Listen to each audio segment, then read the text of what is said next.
Welcome to Spotlight Murders, the podcast that shines light on the shadows of unsolved mysteries. I'm your host, Kieran Caldwell, and today we're diving deep into one of Hollywood's most enduring enigmas, the death of actress Natalie Wood on November 29th, 1981. Most people know the official story: a tragic accident, a slip from a yacht, a drowning in the dark waters off Catalina Island. But what if I told you there were witnesses whose testimonies were ignored? What if there were threats made to silence those who heard too much? What if the physical evidence told a completely different story than the one we've been told for over 4 decades? Today, we're going to examine the case through the eyes of those who were there, those who saw the evidence, and those who have lived with the consequences of speaking the truth. This isn't just about a Hollywood star's tragic end. It's about power, silence, and the price of seeking justice. Craving more true crime cases and untold Hollywood history? Don't wait and check out Skoob, the AI-powered podcast app that curates the most compelling stories from across the nonfiction world. Skoob brings you fast, personalized episodes, so you never miss a revelation. Download Skoob from the App Store or Play Store and unlock a world where the shadows are never left unexplored. Now join me as we navigate chilling evidence, clashing testimonies, and the enduring mysteries that swirl around the final night of Natalie Wood. Let's begin our journey into Hollywood's dark waters. Let's set the scene. November 28th, 1981. The yacht Splendour is anchored in the calm waters near Catalina Island. On board, actress Natalie Wood, her husband, Robert Wagner, actor Christopher Walken, and boat captain Dennis DeVierne.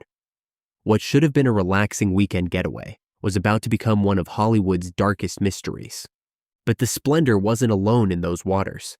Anchored just 70 to 80 feet away was another yacht called the Capricorn, occupied by John and Marilyn Wayne. No relation to the famous actor. These two would become unwitting witnesses to what may have been Natalie Wood's final moments alive. As the night progressed, something went terribly wrong. According to later testimonies, tensions had been building throughout the weekend. Natalie had actually left the yacht the previous evening, Friday night, claiming she needed to call her children, though many suspect she was simply escaping escalating conflicts on board. Now, Saturday night, the situation was about to reach its deadly conclusion. Imagine this. You're on your yacht, enjoying a peaceful evening, when suddenly you hear desperate cries for help piercing the night air. This is exactly what happened to John and Marilyn Wayne on that fateful November evening. According to their account, they heard unmistakable cries for help coming from the water near the Splendour. These weren't casual calls or playful shouts. These were desperate pleas from someone in genuine distress. The cries lasted for approximately 20 minutes before falling into an eerie, chilling silence. John and Marilyn found themselves in a heartbreaking position of powerlessness. Their own inflatable boat had been stored away for the evening, a process that would take over 30 minutes to set up again. By the time they could have launched a rescue attempt, those desperate cries had already ceased, replaced by an unsettling quiet.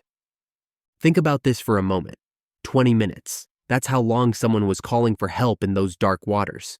20 minutes of desperation, 20 minutes of fighting for survival, 20 minutes during which a rescue helicopter never arrived, during which no one from the Splendour responded to these cries. Marilyn was awake by dawn, immediately heading to the deck with a terrible fear of what she might discover. To her relief, she saw only open ocean between their yacht and the Splendour. But she made note of something crucial: the Splendour's exact position, because it was from that precise location that the cries for help had originated. She estimated those desperate calls had come from no more than 10 to 30 feet away from the Splendour, somewhere between the two boats. This wasn't someone who had drifted far from the yacht. This was someone struggling in the water almost directly beside it. Here's where this story takes a disturbing turn. About 30 minutes after dawn, Marilyn noticed a police boat near the Splendour.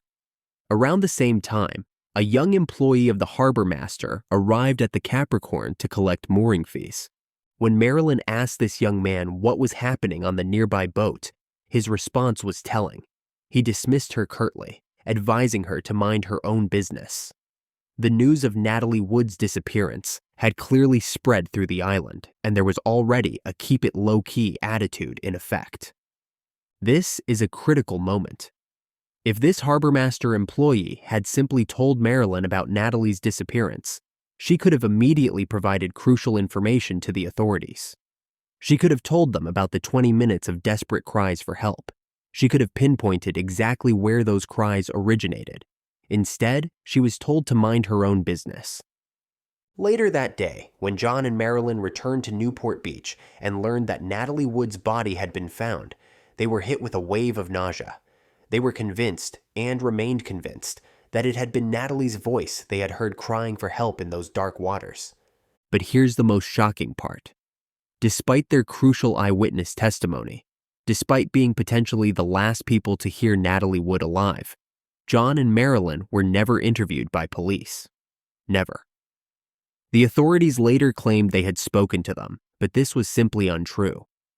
Marilyn never formally reported her account to the authorities. She only discussed it at work, which led to a journalist from the LA Times calling for an interview. Her story only became more public when she contacted Dr. Thomas Noguchi, the coroner, to correct his timeline of events, a timeline she knew was wrong because she had been there. Despite Dr. Noguchi being aware of Marilyn's version of events, despite him incorporating her account into his theory, the authorities completely disregarded her testimony. This raises a fundamental question. Why wouldn't investigators want to gather all possible information, especially considering the unusual circumstances surrounding Wood's death? What happened next is perhaps the most chilling part of this entire story. 3 days after Natalie Wood's death, Marilyn Wayne found a cryptic note in her work mailbox, a note that would change everything for her. The message was brief but terrifying. If you value your life, keep quiet about what you know. Let that sink in. A witness to what may have been a murder was being threatened into silence. This wasn't some random crank message. Marilyn worked as a stock and commodities broker at the same firm as Red Reader, who happened to be Robert Wagner's broker. The timing, the access, the specificity of the threat, none of this was coincidental. Detective Rashour later dismissed Marilyn as someone simply seeking attention, trying to associate herself with a high-profile celebrity scandal. But this completely ignores the threatening note, the fear it instilled, and the very real danger Marilyn felt she was in. The threat had its intended effect. Marilyn publicly stated her belief that Natalie's death was accidental. She sought advice from her lawyer and made plans to protect herself. She noticed that John Payne, her fellow witness, didn't receive similar threats, likely because as a wealthy and well-respected businessman, he was seen as less of a target than a vulnerable woman. But the intimidation didn't stop with the note.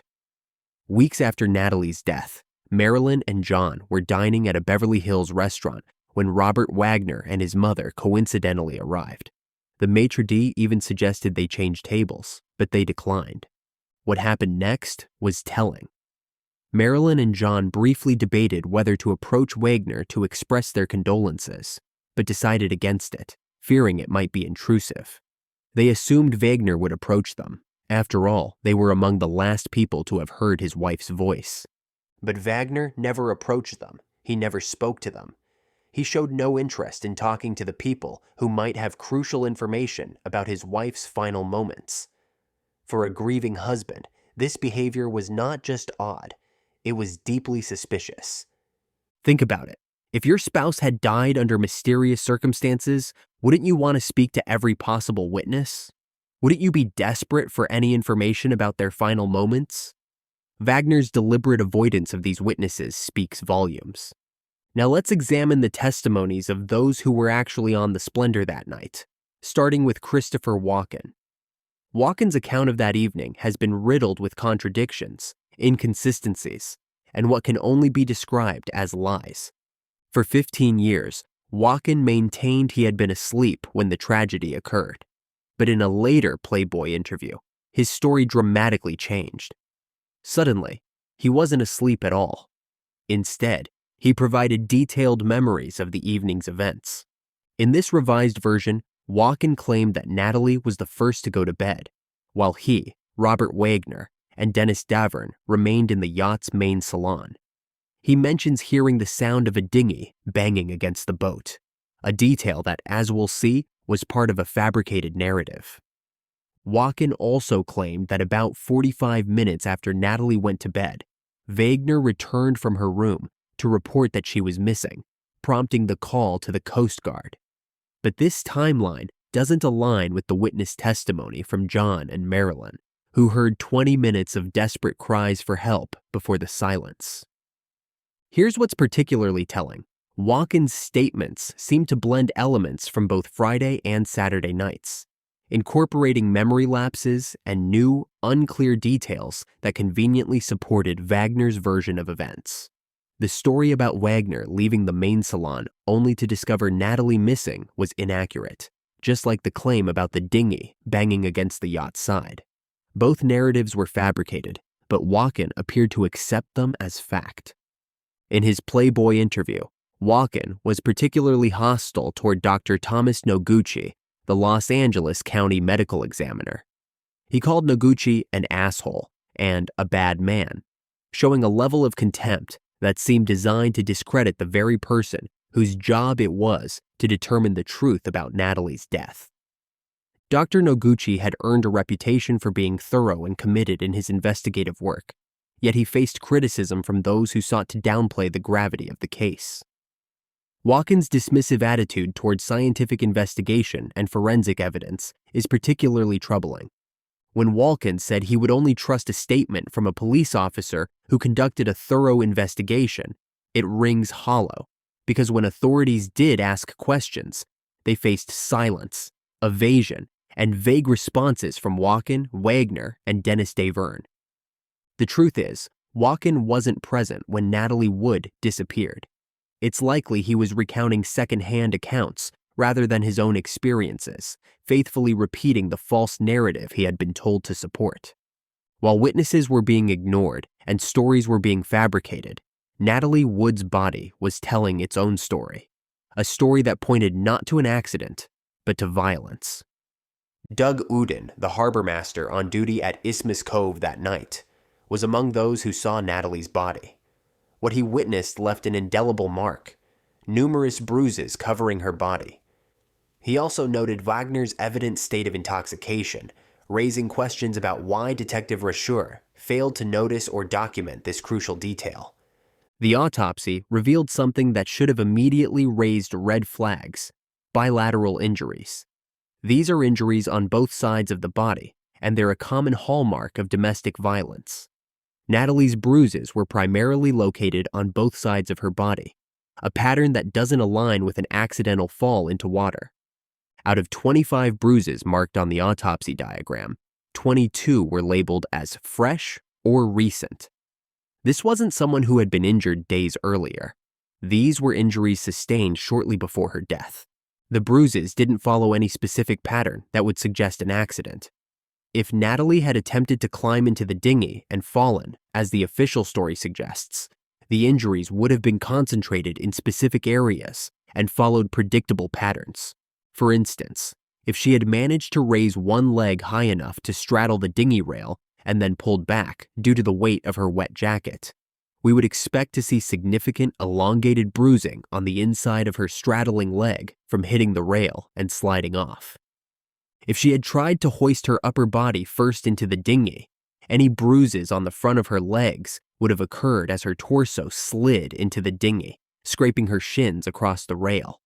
But this wouldn't account for the bruising on the backs of her legs. The simple truth is that there's no way Natalie's leg bruises could have resulted from an attempt to climb into the dinghy without her successfully landing inside it. Even if she had bumped her legs against the Splendor's swim step, the autopsy sketches showed many small circular bruises that wouldn't have appeared on both sides of her legs from such contact. Dr. Lynn Taylor, who thoroughly examined the evidence, was particularly puzzled by a 4-inch bruise on Natalie's left wrist. This type of injury is characteristic of either hitting someone or being held tightly by the wrist, classic signs of a physical struggle. The small circular bruises throughout her body suggested that someone had gripped Natalie's legs. The autopsy also noted sharp scratches on her ankles, which could have been caused by fingernails, a watch, or a ring during a struggle. The Splendor's smooth surfaces would not have caused such sharp scratches. While Detective Rajour and others claimed that bruises are common in boating accidents, Natalie's injuries were excessively numerous and scattered throughout her body. This pattern is consistent with domestic violence, not recreational boating mishaps. If you've been captivated by these revelations and want to keep following the untold stories and hidden truths behind Hollywood's most enduring mysteries, don't forget to like, follow, and subscribe to Spotlight Murders on your favorite podcast platform, Apple Podcasts, Spotify, YouTube, so you never miss an update from us. The physical evidence pointing to violence becomes even more disturbing when viewed alongside revelations about Robert Wagner and Natalie Wood's relationship history. For years, their marriage was portrayed as a Hollywood fairy tale, but the truth was far darker. In 2018, when investigators finally declared Wagner a person of interest in the case, they revealed information that had been hidden for decades. Detective Ralph Hernandez and Lieutenant John Carina had located a witness to what appears to be the only known incident of alleged violence in Wagner and Wood's relationship prior to her death. This witness was just 12 years old in 1960 when he lived in the same Beverly Hills neighborhood as the couple. His account is both vivid and terrifying. One night, a frightened Natalie Wood came knocking at their door, screaming, "Help me! He's going to kill me!" She was wearing a white sweater, stained with what appeared to be red wine. Despite her obvious distress, she declined medical assistance. The witness's father found Wagner outside, seemingly intoxicated, searching for Natalie. After being assured that Natalie was safe with them, Wagner left without attempting any reconciliation. Natalie didn't feel secure enough to return home until the following morning. This account is crucial for several reasons. First, it establishes a pattern of domestic violence in the relationship. Second, it shows Wagner's tendency toward violence when intoxicated, a state he was clearly in on the night of Natalie's death. Third, it demonstrates Natalie's fear of her husband and her belief that he might actually kill her. Even Lana Wood, Natalie's sister, had never heard this story. Natalie had never shared this incident with her, suggesting she was either too traumatized or too afraid to speak about it, even to her closest family member. As Detective Hernandez pointed out, while this incident doesn't conclusively prove what happened on the Splendour on November 29, 1981, it provides strong circumstantial evidence of at least one previous instance of domestic violence. It shows that Wagner was capable of violence against his wife and that Natalie lived in fear of him. This pattern of behavior, combined with the physical evidence from the night of her death, paints a picture that's very different from the accidental drowning narrative that's been promoted for over 4 decades. The attempts to silence witnesses and control the narrative didn't end with Natalie's death. They continued for years, affecting not just potential witnesses like Marilyn Wayne, but Natalie's own family members. Lana Wood, Natalie's younger sister, found herself cut off from her nieces and excluded from their lives after Natalie's death. Robert Wagner's behavior toward Lana reveals the extent of his efforts to control information and silence those who might question his version of events. According to Lana, in the aftermath of Natalie's death, Wagner made repeated attempts to convince her that it was just an accident. He pleaded with her to believe his version of events. Once she reluctantly agreed, likely out of grief and a desire to avoid further conflict, he cut ties with her completely. This behavior is particularly cruel when you consider that Lana had just lost the person she loved most in the world. While Natalie wasn't always overtly generous toward her sister, they shared a strong bond. Natalie trusted Lana implicitly, recognizing her role in helping support their family. Wagner's actions seemed to completely disregard the depth of Lana's grief. He appeared more concerned with ensuring her silence than with supporting his deceased wife's sister through her loss. The consequences for Lana have been severe and lasting. She believes that Wagner has actively worked to keep her from pursuing a career in the entertainment industry. Her suspicions are supported by warnings like the one George Kirby gave to Dennis Davern about the consequences of crossing Wagner's wishes, suggesting that Wagner's influence and willingness to use it against perceived threats extended far beyond his immediate circle. Today, Lana faces significant financial struggles. She's spoken openly about how her life has been filled with pain, draining her savings caring for her mother through a 5-year battle with Alzheimer's, then losing what little savings remained during her daughter's cancer treatments. "We are living paycheck to paycheck," she has said. "I now work at Barney's outlet selling clothes. Despite everything, I hold on to hope for a better future. But I also long for peace, something that I don't think I'll find until Natalie can finally rest." This is the human cost of seeking truth in this case, not just for witnesses like Marilyn Wayne, who received threats, but for Natalie's own family members who dared to question the official narrative. As we piece together all these elements, the ignored witnesses, the threats, the changing stories, the physical evidence, the pattern of violence, and the ongoing cover-up, what emerges is a picture of an investigation that was compromised from the very beginning. Consider the facts. Detective Rashour failed to notice or document Wagner's obvious intoxication the night of Natalie's death. Key witnesses who heard 20 minutes of desperate cries for help were never interviewed. A witness who could provide crucial timeline information was dismissed and threatened into silence. The boat captain, Dennis Davern, was notably evasive in his responses to investigators. For years, he maintained the official story before finally revealing the truth about what he witnessed that night, but only after decades of living with the burden of his silence.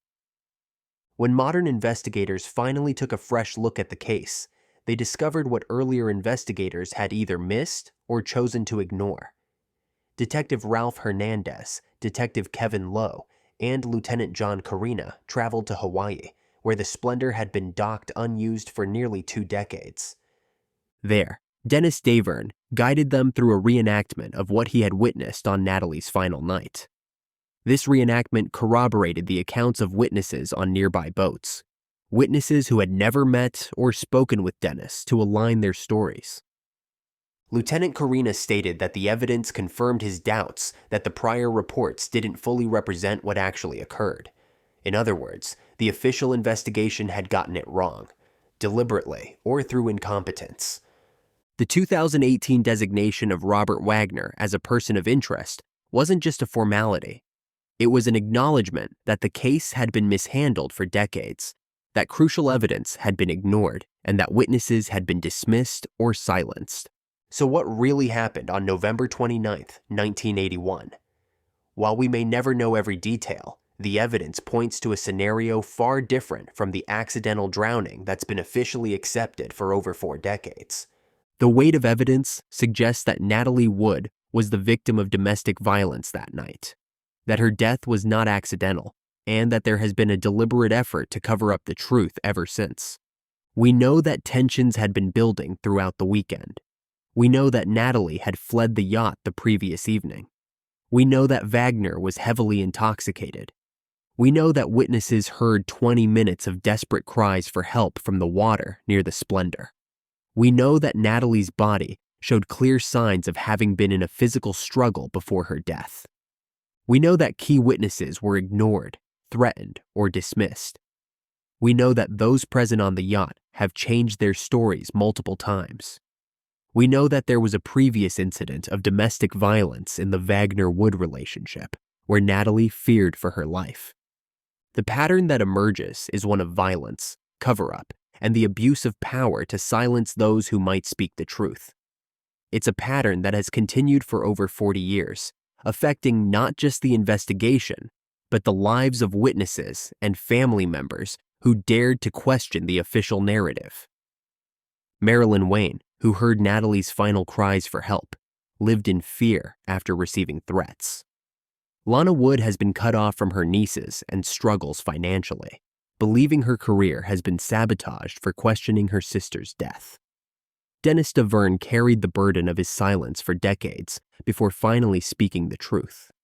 Meanwhile, Robert Wagner has lived freely, his reputation largely intact, protected by a Hollywood establishment that seems more interested in preserving image than seeking justice. The question isn't really what happened that night. The evidence makes that increasingly clear. The question is whether there will ever be accountability for Natalie Wood's death and the decades-long cover-up that followed. The voices in the dark that November night weren't just Natalie Wood's desperate cries for help. They were the voices of witnesses who were ignored, threatened, and silenced. They were the voices of family members who were cut off and cast aside. They were the voices of investigators who were discouraged from pursuing the truth. But darkness can't last forever. Truth has a way of surfacing even after decades of being buried. The designation of Robert Wagner as a person of interest in 2018 was just the beginning. Modern investigators are asking the questions that should have been asked 40 years ago. They're listening to the witnesses who were ignored.